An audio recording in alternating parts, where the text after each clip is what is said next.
So this is going to be another movie review. This one's called Final Move 2006. This is going to be another David Carradine flick.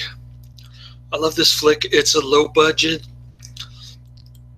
giallo type, Dario Argento type movie.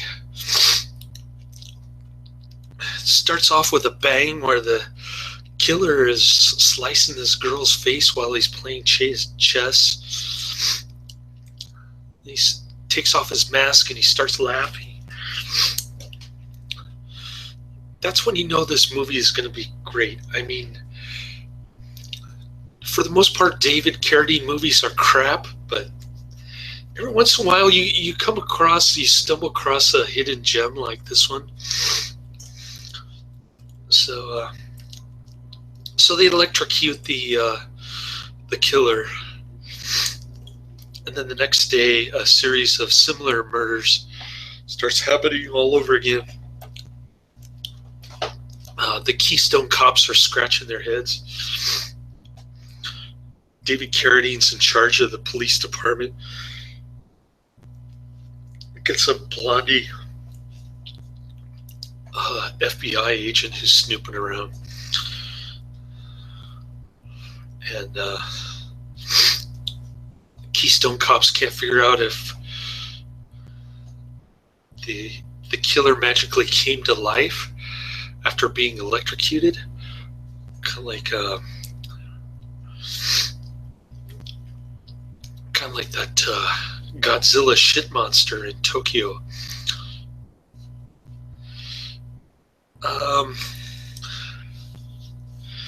Or there's a copycat killer, which makes more sense unless you believe in magic tricks. So, speaking of magic tricks, I mean, there's one guy, the main character, I think, is he's got psychic powers. So he's the one who fingered the first killer, the first chess killer, and that's the whole point of the title of the movie, Final Move. It's a punchline. I think the killer at one point says, "Make your final move or die," something like that. So.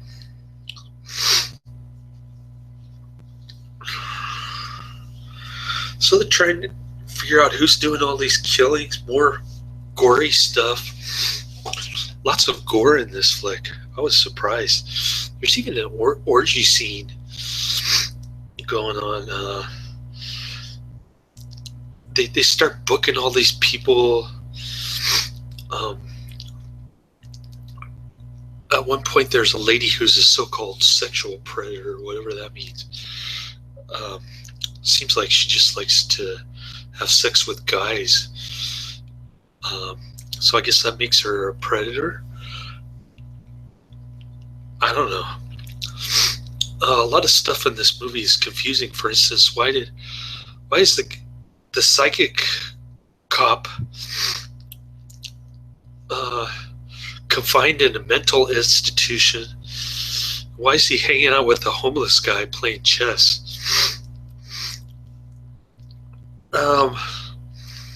That part didn't really make sense. Wasn't explained.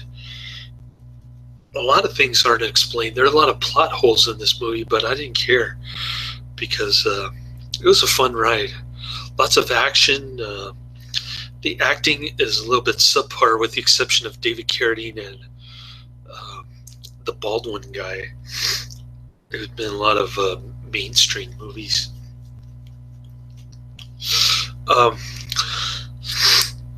The other actors just kind of look, they just kind of go through the motions like they're TV actors, if you know what I mean. So it's kind of odd to have TV actors in a gory type giallo film.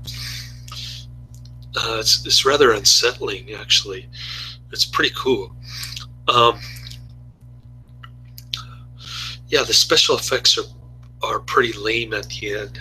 I might add, um, giving it even more cheese factor, and it gets a really low 3.7 rating on IMDb, which is unfortunate. I love this flick. I'm giving it 5 out of 5 stars, or 10 rating on IMDb.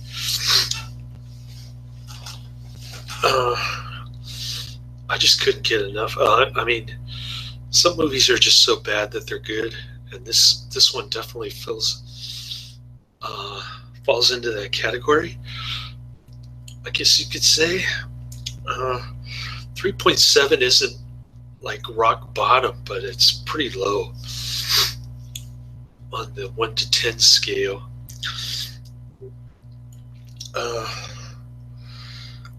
So a lot of people hated this movie because it's so damn cheap. Yeah, so Joey Travolta's the director.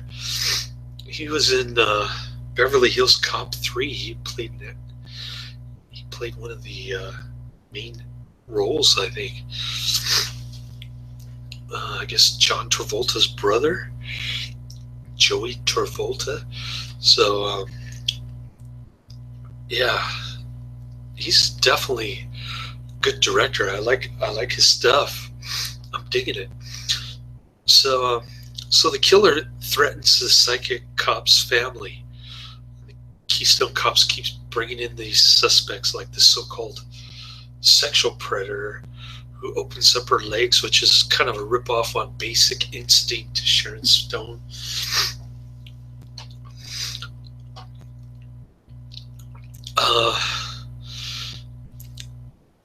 Yeah, she's kind of a ridiculous character, if you ask me.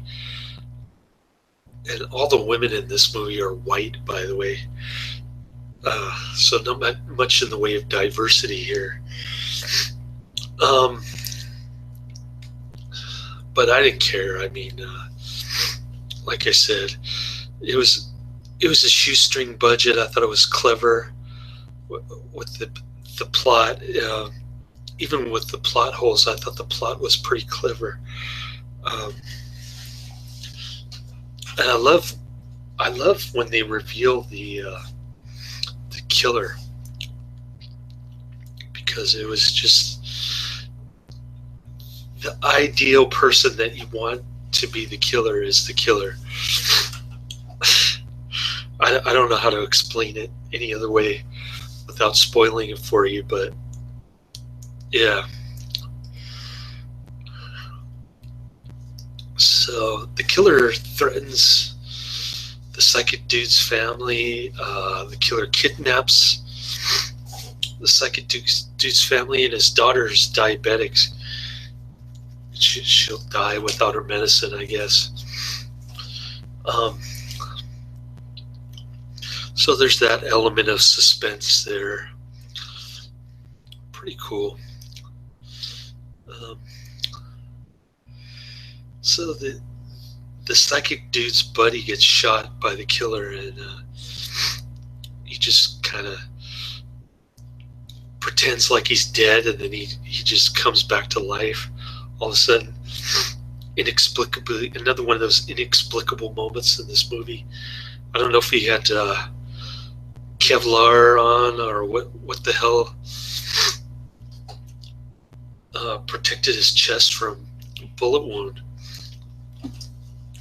But I'm guessing he was wearing Kevlar. It didn't really say in the movie. He just had to kind of guess what was going on most of the time. Everything happens so fast, and there's so many murders and gruesome type of bloody scenes. Just a great flick overall. So I'm giving it 5 out of 5 stars.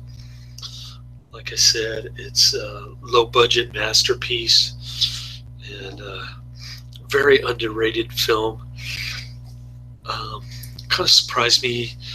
One of David Carradine's better films, and there aren't very many, unfortunately. He did a lot of movies that were total crap, like I said. So Yeah, kind of pleasant surprise.